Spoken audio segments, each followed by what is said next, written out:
players gather to cast powerful spells, some of the oldest and most powerful in the history of Magic the Gathering.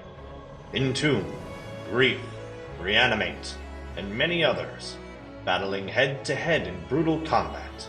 They all have one thing in common: to uphold their legacy and the search for eternal glory.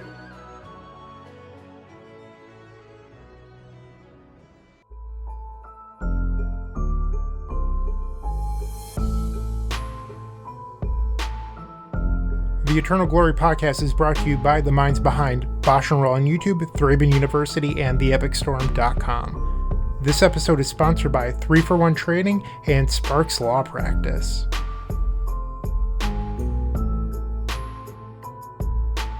Hello, and welcome to episode 120 of the Eternal Glory podcast. Griefers gonna grief. We've already recorded 30 minutes of introductions and banter for the week, available in our supporter-exclusive pre-show. Check out patreon.com/eternalglory to gain access, or join as a YouTube member for the same content on YouTube instead. Today's pre-show is full of anime ladies in bikinis and discussion of some sleeves and playmats. We're negative, in case anyone's wondering. Yeah, you could go get that full conversation. As always, I'm Phil Gallagher, aka ThrabenU. I am Brian Coval, aka BoshNRoll. And I am Bryant Cook of the Epic Storm. For those of you who want to check out that pre-show, you can join our new patrons and YouTube members since last episode, and buckle up because there's a lot of them. We've got Adria P, James H, Victor R, Richard G, Otto, Justin W, Scott B, Street Wraith, shout out to Street Wraith, Jackson P, Dimitri L, Harley P, Marcus E, Kafraz, Evelyn, Snussy, I hope that's your real name, and Josh L. Big list of new patrons. Shout out to all of you. That new episode, that last episode must have been a heater. Now, and you can find that at patreon.com/eternalglory or on YouTube. Join as a member. And this episode is brought to you by Sparks Law, a business transactional law firm owned by Eternal Magic community member Jonathan Sparks. If you're an entrepreneur, business owner, or gig worker looking to start your own company, Sparks Law can help with partnership agreements, contract reviews, intellectual property protection, or any other business legal questions. If you want to shape your business strategy with a fellow Eternal gamer, reach out via email to jsparks, that's JSPARKS, at sparkslawpractice.com, or call 470-268-5234. This episode is also sponsored by 3-for-1 Trading, one of Europe's largest Magic the Gathering traders. Their online shop has a fantastic selection of high-end Magic cards, especially for vintage, legacy, and old-school players. You can find them at shop.3for1trading.com or visit their booth at major events. They run weekly sales, and new, individually scanned high-end cards are added every Wednesday. Use code EternalGlory to get our community-exclusive offer of free worldwide shipping on your first order over $500 and experience their world-class customer service and exact grading for yourself. And if you want to advertise to over 10,000 Eternal gamers every single episode, reach out to us. We're always accepting new sponsors. Let's set up this episode. And I think this episode's story starts last episode, where, for those of you who are just tuning in or need a reminder, last episode, just 2 weeks ago, we talked about how Legacy is stable and we should enjoy that. It's stable, it's healthy, the same kind of decks just take turns being at the top of the metagame every week or two, and a nice little undulating metagame of things you can do in the format. We were met with some pushback to that episode, primarily by people who are mad about Orcish Bowmasters. And we're going to start this episode by talking in depth about Orcish Bowmasters. We did talk about that card last episode. Of course, talking about the health of Legacy, naturally that card would come up. But I know some folks felt strongly that we either hand-waved it, like it's fine, without actually discussing it, or they completely disagreed with the things we did say in a way that made them big mad. One person actually quit my Patreon. They were so mad about it. Whatever. But yeah, so we're going to spend some more time on Orcish Bowmaster before we get into the topic of grief, which is the main topic. Luckily, they are together in the deck that is currently annoying everybody. I think one of the big divides with Orcish Bowmasters comes with how much Legacy you actually play. I feel that Orcish Bowmaster often preys on the people who have played a decent amount of Legacy in the past, but are not highly enfranchised in the current Legacy format. If you don't have a lot of reps versus Orcish Bowmasters, that card is going to destroy you. Like, you're going to brainstorm wrong, you're going to ponder wrong, you're going to, attempt an Ancestral with Lorien revealed and then just get eaten alive by Orcish Bowmasters. but a lot of times the more experienced, like right now players are just not putting themselves in the situations where they are going to receive those blowouts. Phil, I will co-sign that. As someone who plays a ton of Legacy, and I talked about this a little bit in the pre-show, I played over 100 matches in 2 weeks prepping for SCGCon Philly. You have to imagine in those, 100 or so matches, I would have faced Orcish Bowmasters at least a couple times, as someone who plays this format. It was not a huge deal, and this is coming from the guy that runs 3 main deck copies of Echo of Aeons, 4 Brainstorms, 4 Ponders, Song of Creation. I draw cards. And I think if you're super invested, you find ways around Orcish Bowmasters, or you learn the play patterns to minimize it a little bit. But if you're someone who's playing this format once every 3 months and you're not familiar with how to play around the card, obviously it's going to hurt more. So if you want to not get blown out by Orcish Bowmasters, learn the best ways to beat it. It feels a lot to me like Stifle of years past, where like the players who had never played by Stifle before just like completely walk into it and are like, oh. And like once you know it is a thing, there are times where you can actively play around it and mitigate its effective damage potential. And I feel like the same thing is very true for Bowmasters. Yeah, and it's not just Stifle, also Daze, Wasteland. How many new Legacy players just tap out for a spell and just get obliterated by Daze? Or they just like Tundra Go when they have Basic Island in their hand, then they get Wastelanded and they don't play that game. That happens all the time to players who are not playing around the things upon which the format is built. And I'm just going to co-sign the point of people with strong Legacy chops from a year or more ago.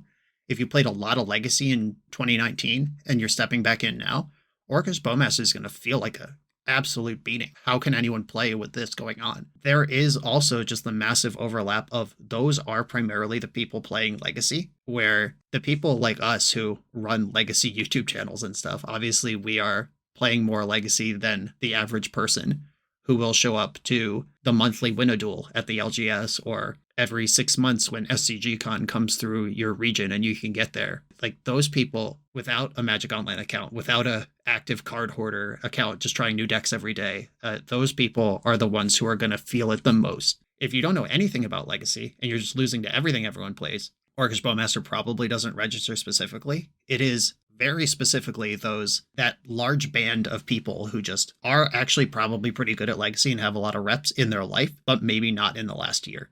At the SCGCon this past weekend, I played a turn 1 main phase Brainstorm. And my opponent scoffed, they're like, main phase Brainstorm, huh? And I was like, yep. And then I didn't really say anything else. I just, played out the rest of my turn. They untap and they go Underground Sea Go.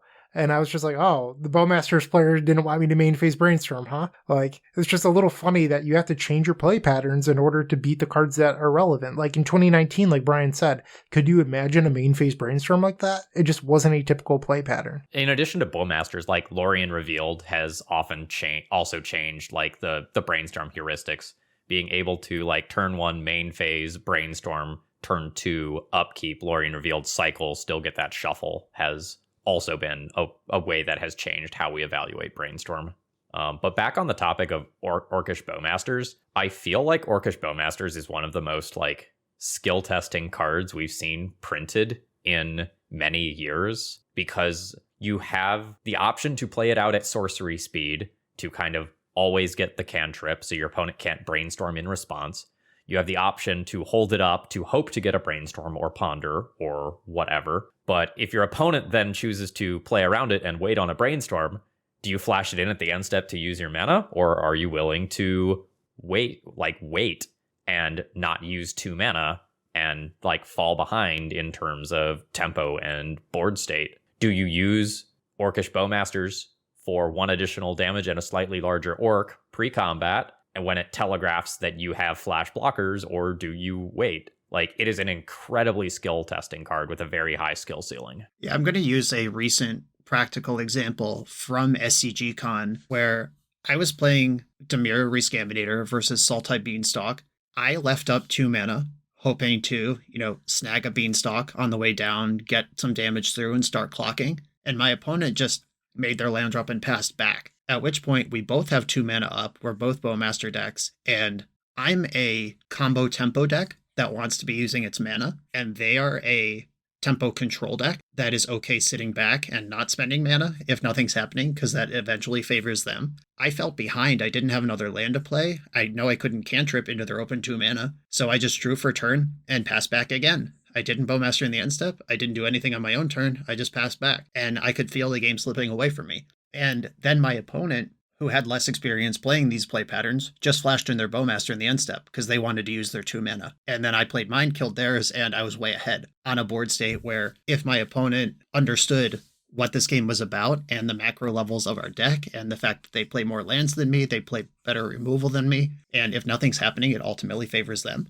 they would not have cast their card. They would have realized that my proactive tempo deck was not actually playing cards or making land drops, and that I was losing every time that happened. And that's like pretty intricate, pretty high level stuff, but also it's the difference between winning and losing your matches in a tournament, which is what we're ultimately talking about here. I'd also like to point out that there's nothing stopping you from playing your cards. Orcish Bowmasters is not Lavinia. It's not Chalice of the Void or Trinisphere or Collector Oof.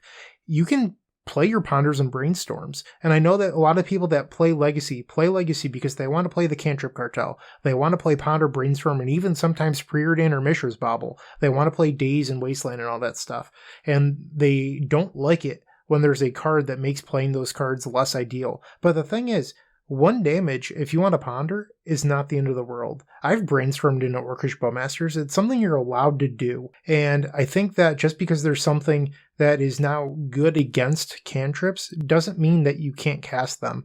And I feel like some people that maybe don't play that often get a little caught up in the hype around Orcish Bowmasters. We're like, oh, how am I supposed to play Brainstorm into a Bowmasters? Or am I not allowed to cast this due to Orcish Bowmasters? Like, just play your cards. There's ways around it if you play tight. Something that I've really enjoyed is like winning the Orcish Bowmaster mirror, where a lot of times it's like intricate, like I'm going to play here. I'm going to play my Bowmaster at your end step so that you will Bowmaster my Bowmaster. And then I am going to kill your Bowmaster by reanimating my Bowmaster. And now I have the active Bowmaster on board. And I feel like there's a lot of like really cool leveling situations where if you know what is expected, you can set up good results for yourself. Phil, that's actually a bad argument, or that's an argument that we received on the feedback of our last episode. Players didn't like that Bowmasters is the best answer to Bowmasters. They feel like that leads to unhealthy play patterns, and it's reminiscent of Mental Misstep. And Mental Misstep was truly toxic, and I can understand the comparison of toxic to Mental Misstep era. I don't think we're even close to that with Orcish Bowmasters. And there's nothing stopping all cantrips from being played, which is really what Mental Misstep did in that time period. If you go back and look, the Hivemind deck played 0 1-drops in it. And that was, a sign of how good the Misstep era was. Or, well, Mental Misstep at least. We're not seeing that with Orcish Bowmasters, and there's still Swords to Plowshares, Prismatic Ending, Lightning Bolts. Like, there's other removal being played that is not Orcish Bowmasters. Yeah, one really important difference that I want to highlight between Orcish Bowmaster and Mental Misstep, honestly, the fact that the card with the same name as the card answers the card is the only thing they have in common, but Force of Willing someone's Force of Will is pretty common in this format too. That is like dazing someone's daze, wastelanding someone's land. Sometimes you even waste a wasteland to get that out of the way. It just seems like a comparison that's not actually based on the reality of the play pattern. Those of us who were playing back then, we remember like Goblin Guide, misstep, misstep your misstep, misstep your misstep, misstep your misstep, misstepping my misstep, then misstepping my Goblin Lackey. And it's like, oh, okay, now there's no permanence in play. We both have 3 cards in hand. Go. That sucks. That is very different. A 0 mana play where any number of them could happen in a turn based on how many each people had in their opening hand, and if someone decided to cast a 1-drop to jump it off. That is a very different thing than 2 mana up. It has to be black. And we can kind of predict and work around. Because if you're storing up Bowmasters for the inevitable Bowmaster fight, and I cast Murktide Regent, you're dead. You just guessed wrong, or I found a wiggle room out of it. I have a 7/7 flyer now, and you have 2 or 3 Bowmasters and a Reanimate in your hand. You are ready for that exchange Phil just described.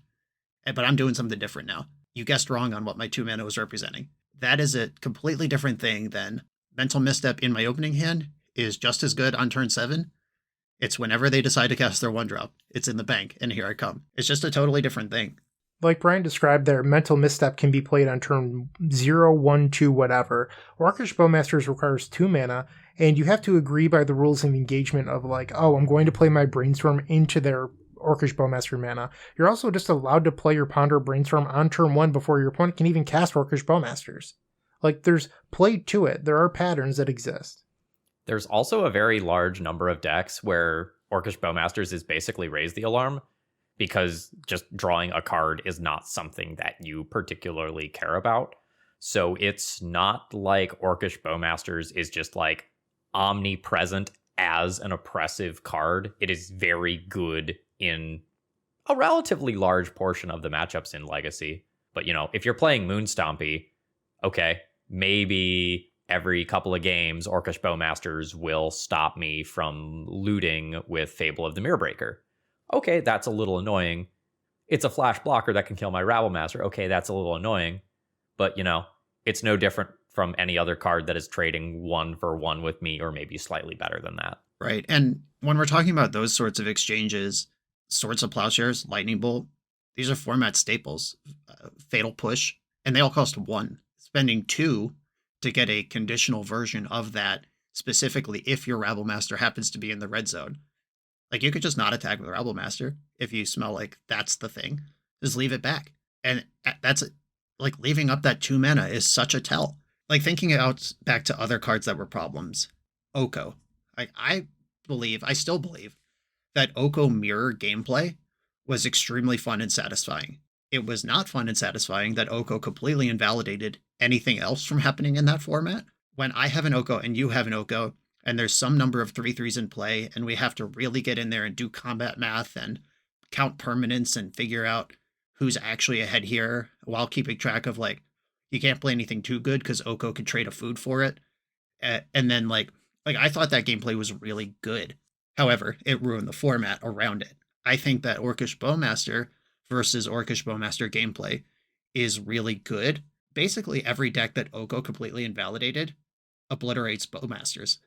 Like, it's the same set of decks, right, Phil? That's your shit. You're the one who couldn't play Magic with Oko around, and now you're the one thriving with your Ancient Tomb decks versus the Bowmaster metagame. I played a Legacy FNM Friday night where I did exactly what you were talking about. My blue-black X opponent, just 2 mana pass. I had Rabblemaster on board. I attacked with 2 Goblin tokens, and they just looked at me, sighed, and pinged a token and blocked a token with the Orc, as they were clearly hoping to get the Rabblemaster. A piece of feedback that we received on the previous episode as well was, is it possible that the 3 of us are just out of touch with the average Legacy player? I don't know. I spent my Friday night playing Legacy with people who rarely played Legacy. I played a proxy-friendly FNM with a bunch of people who were cutting out decks beforehand, hadn't played a lot of Legacy. I was teaching them heuristics. I taught someone the don't play Tundra if you can play Island heuristic as they got Blood Mooned out of the game on turn 1. And I feel like I play enough casual decks of non-tournament caliber that I feel like I have a pretty good feel for what the average Legacy player is doing. But, you're welcome to tell me that I'm wrong. Yeah, I'm open to reasonable criticism at all times on all subjects. And I like to think of myself as a reflective person with the ability to think and change information or change how I feel when information is presented. So being told that we're out of touch, obviously we play more Legacy than basically anyone. There's probably some Moto grinder somewhere who gets more leagues than maybe me or Phil in a week. Not more than Bryant, because he's a psycho. He's just playing leagues off camera like a maniac. All the Magic I play is recorded or it's at a tournament. I play 0 leagues for fun. I just don't have time for that. But I do play a lot of Legacy and a lot of different decks. And I have been reflecting on the possibility that we are, is it possible to be so right that you're actually wrong about something? If the person who shows up to play Legacy once a month or once every quarter doesn't come back the next month or the next quarter because of Bowmaster, does it matter if those play patterns are actually fine in reality, if that person's reality is affecting tournament attendance and the willingness of TOs to run tournaments again? That is a concern that I have. There's this thing that my my dad used to do that would drive me nuts, where if he thought he was right about something, he would just be insufferable about it. And in my head, I started calling that he's correct, but he's not right. Like if you're hurting the people around you, or like making people feel bad, or just being an asshole, even though you are correct, you are still wrong. Like in the correct versus incorrect and right versus wrong calculations, like it's a grid to me, that they're not synonyms. I was trying to consider, am I correct but wrong here? I don't know. Like, obviously my perspective is the perspective I have, and I'm doing my best to weigh that versus the perspective that I hear from other people. But also, SCG Philly blew the doors off. That event was huge. It was like the Sunday 5K, and it was almost as big as the Saturday Modern 10K. This event was off the chain. The Buffalo Chicken Legacy event that I played last weekend was sold out. That LGS was packed, and like 1 or 2 people didn't show up who prepaid, and they were like, who's here from the waiting list? Like, that's also a reality state of Legacy. So if we're thinking about like, am I out of touch because I play too much Legacy? I don't know, yes or no, but I would also flip that back and challenge the people saying that. Are you out of touch talking on the internet to people who agree with you, instead of hobnobbing, rubbing elbows at the LGS, or actually grinding in the Legacy queues? Because those are 3 completely different experiences. They all might end up in a slightly different place on that thought. I feel like in the really unhealthy eras of Legacy, many decks, or maybe even many macro archetypes, get completely invalidated. And I don't feel like that has happened with Bowmasters and with Grief. I feel like adaptation has been required. You don't have to put the deck on the shelf and just box it for a year. If you're still trying to force something like Glimpse of Nature Elves, like, you have not tried to adapt. Reclaimer Elves exists, but I feel like most decks can adapt. Sorry, Death and Taxes, looks like you're struggling right now. I salute the 2% of the pilots in the metagame who are trying to stick that one out. Good luck. I tweeted something about this yesterday. If you look back at 2 months ago, maybe 2.5 months ago at this point, we were in an Ancient Tomb metagame. Phil was super happy. He's like, ooh, look at me. The Initiative's the top deck. Goblins is the top deck. Moonstompies, all the stuff. Phil was having the time of his life. And then a couple weeks later, Brian and his Bug Beans deck, top of the food chain. Grixis Delver took a week on top. And now we're seeing Dimir Scaminator. And I guess my point here is that, are we going to see another cycle in the metagame where maybe Dimir Scaminator falls a couple pegs? Is it possible that this deck is just the flavor of 2 weeks? It's been 2 weeks since we recorded the last episode, and at that point we thought Legacy was in another golden era. And since then, we've had a number of people be like, the Age of the Orc is over, it needs to be banned.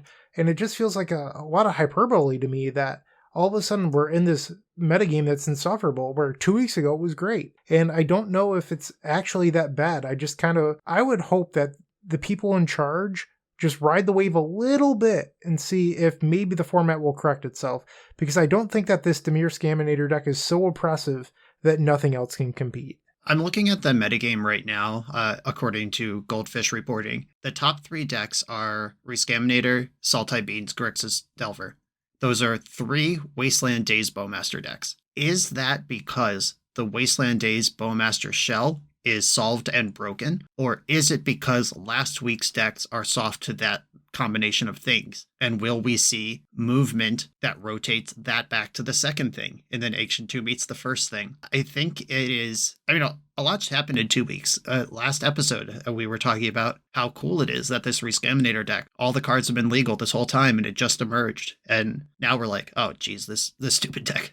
I'm sick of this. But we're going to talk about Grief for the rest of this episode, and we can get into this point more. But the fact that this Bowmaster Days Wasteland package is the current top 3 decks of the format now might be a response to last week rather than a response to what is correct in a vacuum. I would like to give a theory that I have here. And if you're someone trying to break the week-to-week metagame, there's an observation that I have. The Rescaminator deck is painfully low on removal. So a lot of lists have 1 Brazen Borrower, 4 Orcish Bowmasters, and some number of Whale of the Forgotten, and that number fluctuates between 0 and 3. It's actually incredibly low. So if you're someone trying to attack this Rescaminator deck, One of the best ways you can do it is just with creatures with toughness larger than 2, mono red prison, goblins, and also Merit Lodge. I think Merit Lodge decks are actually primed to come back, and I think that those 3 decks are really good against Reanimator, or Scaminator, whatever you would like to call it. Just basically, if you can go wide, I don't know if Scaminator is going to be able to beat you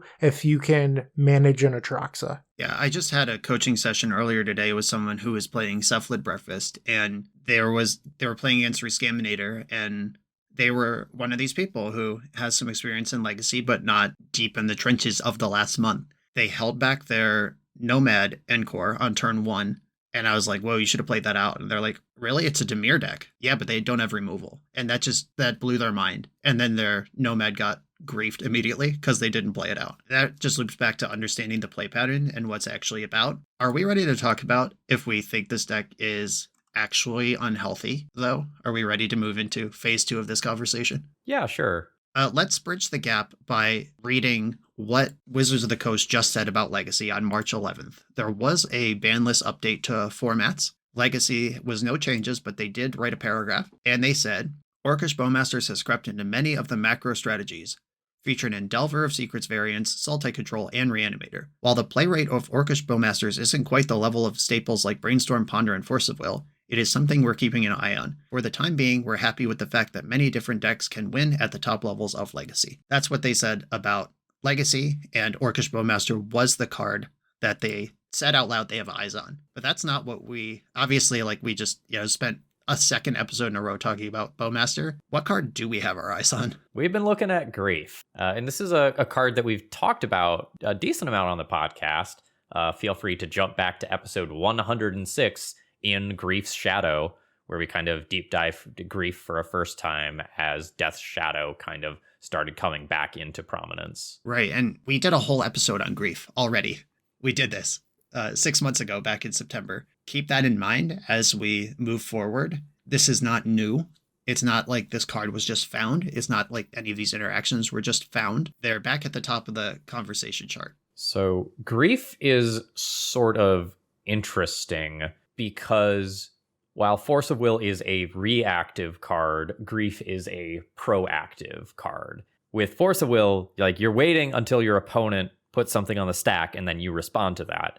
But you have more agency in choosing when you get to Grief. And Grief dodges some stuff.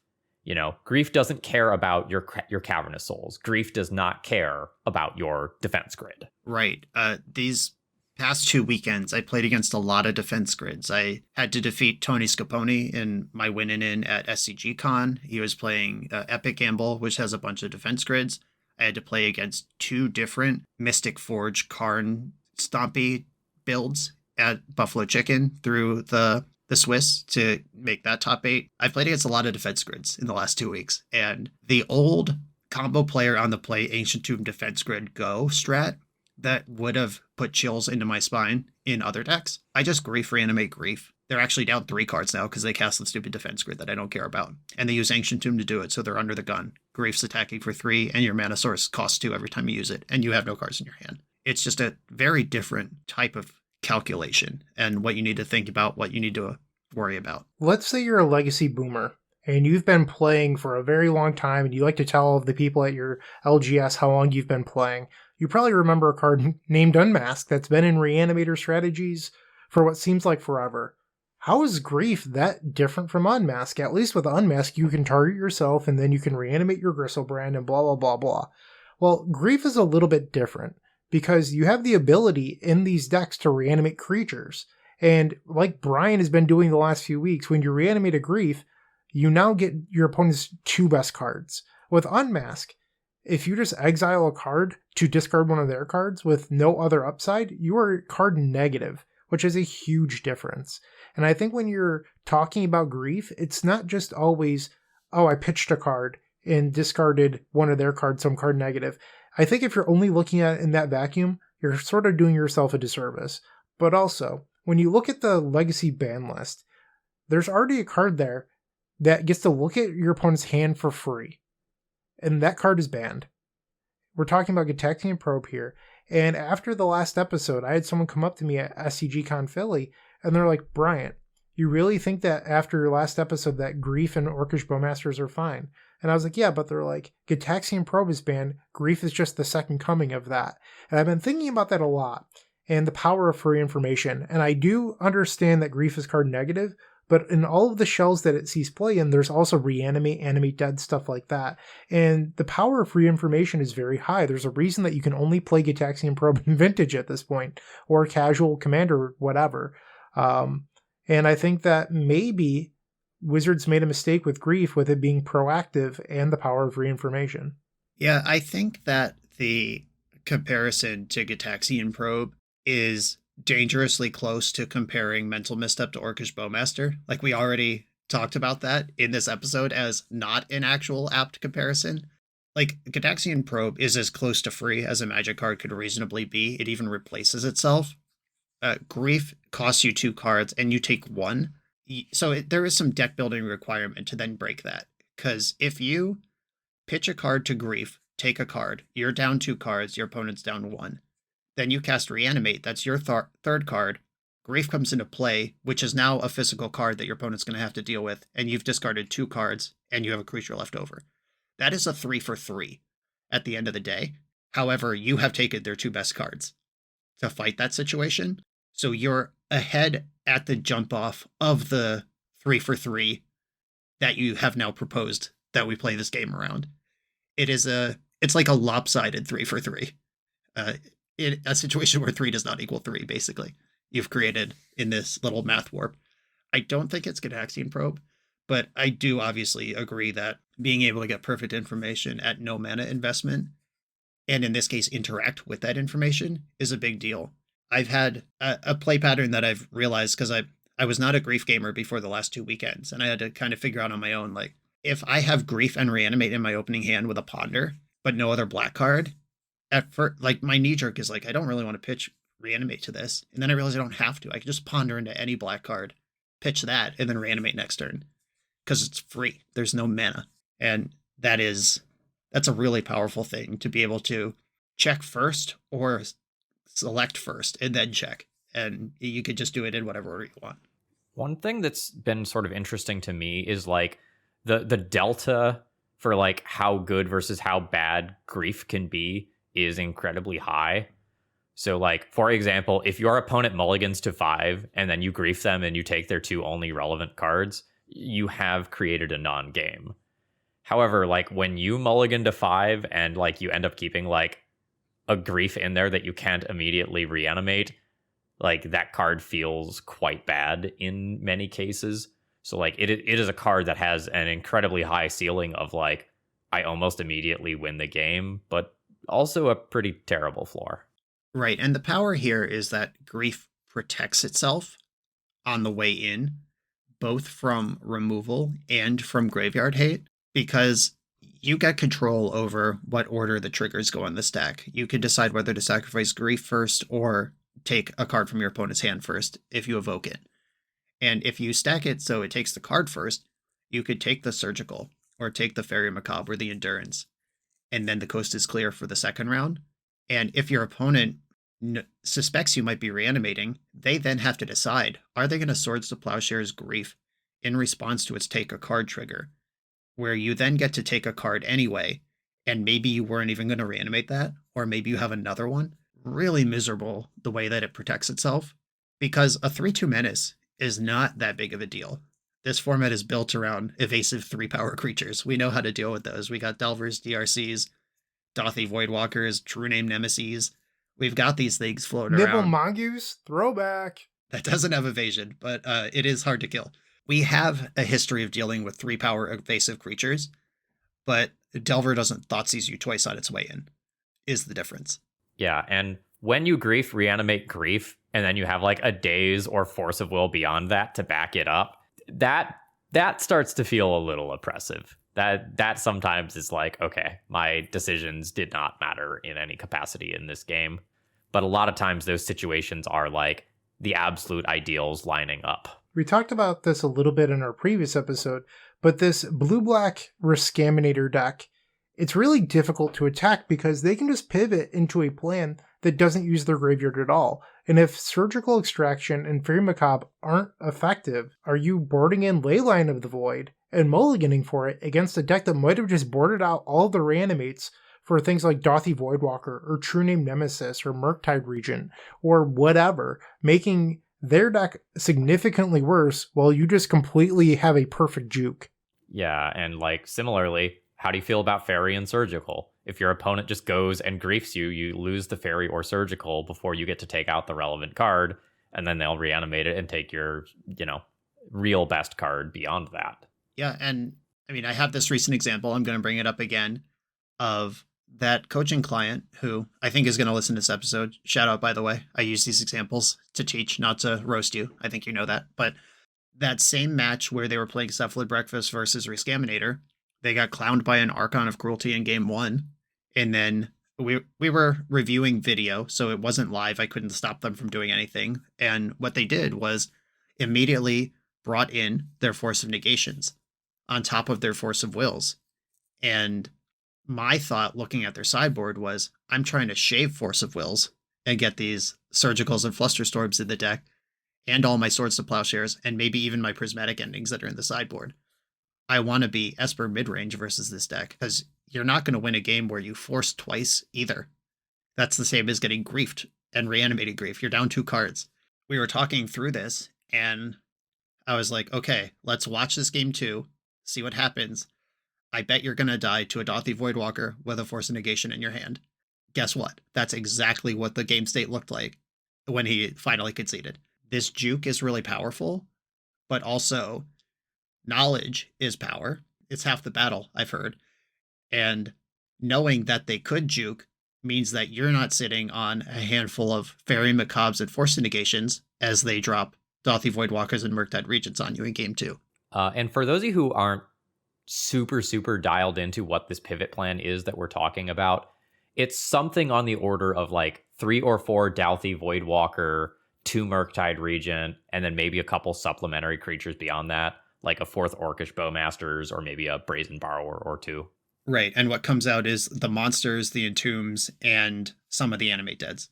Do we think that with the rotating format, that maybe it's possible that the Legacy community isn't aware of this sideboard juke, or they're not familiar enough with this blue-black Rescaminator deck, and they're saying this is Reanimator?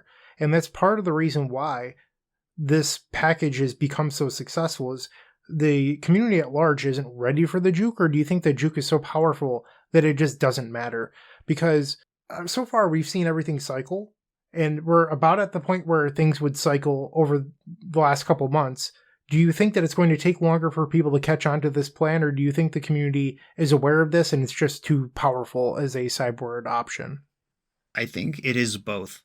I think that if you know about the juke, you can get ahead of it and sideboard appropriately, and then it's on your opponent to juke you back and just still be a Reanimator deck in game 1, and you don't have all your Force Negations in. So, mileage may vary. That is a strength of the juke, that it might actually be that good. But the wins are so free if they don't know, which is just a huge part of this transformation. It's kind of like sometimes I'm thinking about historical jukes where Bant Tempo Threshold jukes into Oath of Druids after a sideboard. They cut all their little tempo creatures, put in some Big O's and some Oath of Druids to beat aggro mirrors. Like, that's a thing where if you lean wrong, if you guess wrong and they know, you've probably just obliterated your deck's ability to play the game. But this one, they just turn into a different Legacy deck. Dimir Scam, that was a tier 1 deck for a long time. And they just turned into that. So even if you know about the juke, you still have to beat a tier 1 Legacy deck. But if you don't know about the juke, you've already lost. Yeah. So something that's kind of interesting here is that the blue-black Tempo Reanimator deck is pretty good at playing around common Legacy cards. So for example, Chalice on 1 is something that is pretty respectable against a lot of blue decks. Chalice isn't as great as it used to be, but it's still good. Chalice on 1 does not stop Animate Dead. So around a Chalice on 1, you can do something like Swamp Cycle a Troll of Khazad-dûm and then reanimate it. And it doesn't stop the sideboard pivot cards like the Dauthi Voidwalkers and Murktide Regents. It doesn't stop you from going and casting a Troll of Khazad-dûm if the game drags on. And similarly, Swamp Cycle on Troll of Khazad-dûm also means that your Blood Moon and Magus of the Moons aren't guaranteed to lock your opponent out of black. And as soon as like Animate Dead is back on the table or Reanimate is back on the table, your early game prison piece isn't really going to go the distance anymore. Right, and I want to talk about Grief as a funnel for cards that wouldn't work otherwise, which I did not have in the notes, but you giving that line just made me think of it. A bunch of times over these last 2 weeks playing this deck, an opponent has pregame put in Leyline of the Void, and I kept a hand with the plan of Grief scamming them, like pitch some black card, reanimate Grief. They start on a Leyline, and I'm like, okay, pitch the reanimate to Grief, and now take a card from your 6-card hand because you put a Leyline into play. You're still down to cards to play the game with. I don't get to reanimate my Grief, but now I have this blank of a cardboard that I don't even mind pitching to get this peek and the information on turn 1, or perhaps even your turn 0. So let's say you're the average Legacy player, and you're thinking, well, if they have the sideboard juke and Grief and Orcish Bowmasters, like, how am I possibly supposed to beat this? Like, what is my plan moving forward? I conceptually like white removal a lot. White removal removes your Atraxas, your Archon of Cruelties, your Murktide Regents, your Dauthi Voidwalkers, your Bowmasters. Like, the Swords to Plowshares type universal removal cards seem conceptually well positioned against this deck. Agreed. The matches that I find myself really struggling in are ones that can catch up with a top deck. Because we talked about Grief's ability to shred your hand, but that's the problem, the Thoughtseize bug, right? You take a card, then they draw it right away. If you Grief their hand, reanimate some monster, and then they flip a Terminus, you've probably lost. Even just scamming a Grief, getting their hand down to just lands, they have now 7 turns to draw a Swords to Plowshares before that Grief, the pressure's off, and you got to do something else. After that, you got to follow that up. You got to protect the Grief or have another thing. Uro, Titan of Nature's Wrath. Remember that one? That card is pretty good against the entire fair axis of this deck. It mitigates Grief's damage on attack. And Uro can outmuscle Bowmaster. We were talking about that before. Like, you're not attacking into a Hull Breacher or a Leovold. It's just like, I gain 2. I gain 2. And your creature's slightly bigger, and then you have to chump block my 6/6 with that creature you just made. It doesn't matter how big it is. Uro's really good against these style of decks. I recorded a league that went up a few days ago at the time of the release of this pod on my channel with this deck, and, spoilers, it was rough. I narrowly fended off going 0-5. I went 1-4, and I only won the last match of the league. I was not losing to insane things. Like, it wasn't mono black helm with main deck graveyard hate. It was like, I played against Grixis Delver, who main decked 1 Nihil Spellbomb, and they just put that into play on turn 1, and it stuffed my entire Explodey part of my deck, and then you just have to play a worse Delver deck than their Delver deck, if they just have a Nihil Spellbomb sitting in their main deck that they could cast sometimes. I lost to a bunch of white decks, where I do my thing, and then they just answer it with some white removal spell, and then I'm behind. You can beat this deck on normal axes and with kind of small steps towards addressing it. Soul Guide Lantern we've seen in main decks, definitely in Urza Saga decks. Any Saga deck should be able to have some main deck bauble of some sort that hits the graveyard. And usually if you can slow down the first big reanimate, this deck is playing from behind, and it's very bad at doing that. So conceptually, when you sit down for a tournament match, what do you not want to get paired against while you are playing this deck? What's the one deck when they like reveal their hand and you're like, oh shit, it's this one? That's the rub, isn't it, about the whole topic of this episode? If they're revealing their hand to me, I care very little about what they are. And if I see that the cards I could take are Uro and some cantrip, I know that I'm going to have to slog through this, and the Grief's not going to solo. There's also the entire universe of draws. 60% of the time, Grief will not be in your opening hand. Cascading percentages from there. I'm not a math person. Someone else could do it. But I believe, Bryant, tell me, force check math, you're 40% to have a 4 of in your opening 7, right? That is correct. Yes. Let's add and a black card, and a reanimate, and a land to cast the reanimate. So there's already like sub 40% of the time that you're going to fully scam somebody. When you aren't checking their hand for interaction, you're now worried about a lot. If you don't get that free peek, especially that second wave of free peek, and now you're actually just trying to play Entomb Reanimate and back it up with Force of Will, that's a shitty deck. We've sent that deck packing many times over the years. Blue-Black Reanimator, it was completely replaced for a long time. The value of this deck is that it's not that deck. It's in fact Dimir Scam, but has the high roll ability to play like that deck sometimes. I am worried anytime I can't grief my opponent, honestly. I have to actually navigate it and sweat a little bit, like hope this Force of Will holds up, hope they don't have this, hope they don't have 2 pieces of interaction. The non-grief games are actually pretty interesting, I would say. Gentlemen, I am looking over the Beanstalk decks that have white in them to get an idea of what other people are doing to be successful against this Riskaminator deck. And there's 2 cards that come to mind. The first one is ultra spicy, and the second one is pretty typical, but also a little bit spicy. So the first one, a main deck copy of Ground Seal. Oh, wow. Yeah. If you're unfamiliar, Ground Seal is a 2-mana green enchantment that was originally printed in Odyssey, and I believe again in like Magic 20 or something. When it enters the battlefield, you draw a card. So like up the Beanstalk, it's 1 and a green, you draw a card, it's beautiful. However, with Ground Seal, cards in graveyards can't be the target of spells or abilities, which means Brian over there can't cast Reanimate on Grief. Not allowed to. Can't happen. But you could still unearth your Uro. Yeah, escape, my bad. Unearth, escape is the same. Also, they can't surgical your Uro. Or reanimate your creatures that they discard with grief, that sort of thing. Right, and this conversation, the main deck Nile Spellbomb in Grixis Delver, the main deck Ground Seal in Bant Beans, this is a conversation that we've had before.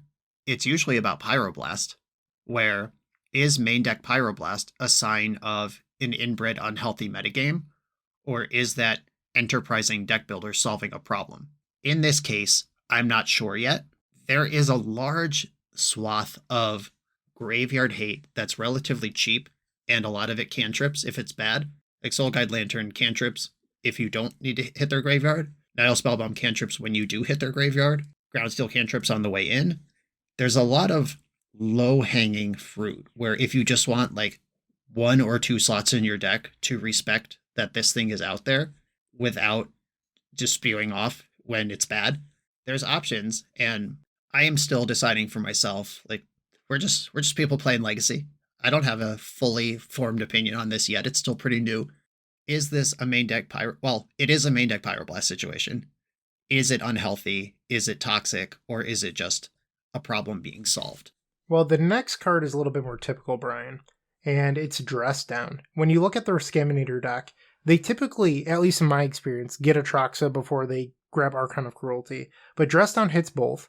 Dress Down also stops grief, however, it would have to be after the second turn. I understand that. We're once again in a situation, like our cantrips with Orcish Bowmasters, where your opponent has to have the mana to play Dress Down. But it stops grief, it stops Bowmasters. Really, the only card that Dress Down doesn't stop in Riskaminator is the Troll of Khazad-dûm. And I think that's acceptable that they have a single creature that Dress Down doesn't hose, or stop or prevent for a turn. And I you think can chump it. Like it does. It's not that Troll has no abilities. It's functionally unblockable versus most decks where, Dress Down, chump for a turn could be the draw step you need to find the removal spell. So it's even useful there.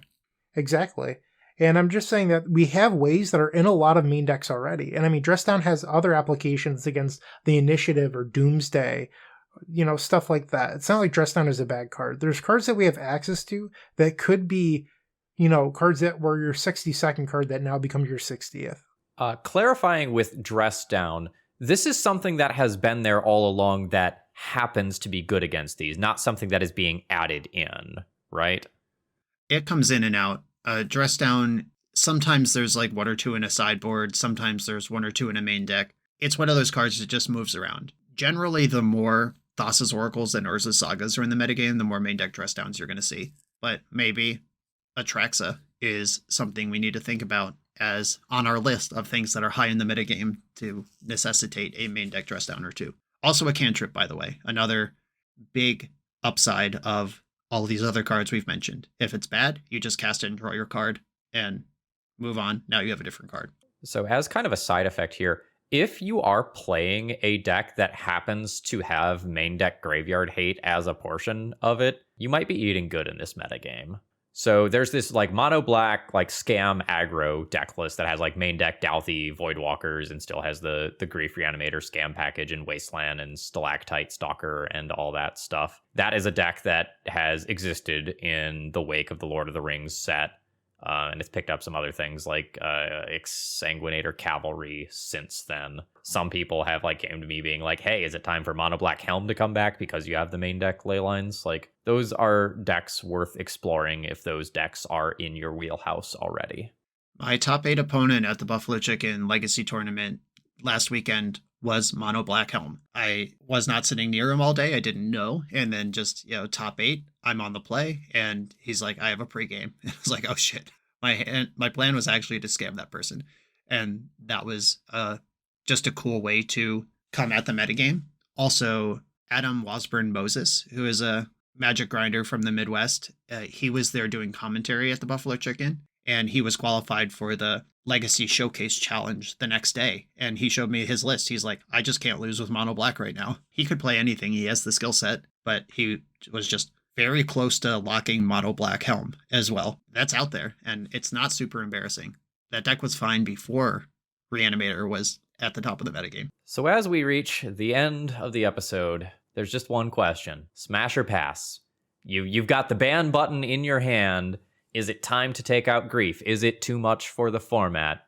What's your soundbite? I would currently say pass. I think that Legacy needs a little bit more time, and I'm not saying that I don't want changes or anything like that. I'm saying just let's see what Legacy looks like in a month. And if, in a month, if things have gotten worse, maybe we'll reconsider. But I think right now there's a lot of people out there crying wolf. And at SEGCon, I did have some people coming up to me going like, well, Bowmasters completely invalidates this. And they would then go on to describe how it beats their deck. It's like, well, you seem a little bit biased here, like Orcish Bowmasters killing your Goblin Lackey. Yeah, I get it. I wouldn't want my Goblin Lackey shot with a removal spell either. Or, Orcish Bowmasters is really good against my Enchantress deck. All my deck does is draw cards and not remove creatures. Yeah, I understand not liking Orcish Bowmasters, but with Grief and Bowmasters, and I personally think Grief, if anything had to go, would be the card and not Bowmasters. I think Bowmasters is truly healthy for Legacy, and we need more cards that punish cantrips, not less. My take is very close to Brian's. I would also pass on banning Grief today. Talk to me again in 3 weeks. We'll see how I feel. But I do think that Grief is the most bannable card in Legacy right now, even though I would not press the button just yet. Phil, how about you? I would not touch Orcish Bowmasters. I think that is a great card with wonderful play patterns for the format. I love that there is a budget mono black deck that doesn't play dual lands or anything that is very competitive. I like that a lot, and Bowmasters has been a huge part of enabling that. I would pass on banning Grief for the moment, but I've sent my hey message. I'm comfortable flirting with the idea, but I need a few more weeks to see how I feel. I need more data. So you're in Grief's DMs right now, just feeling her out? I am in Grief's DMs, feeling her out. Absolutely.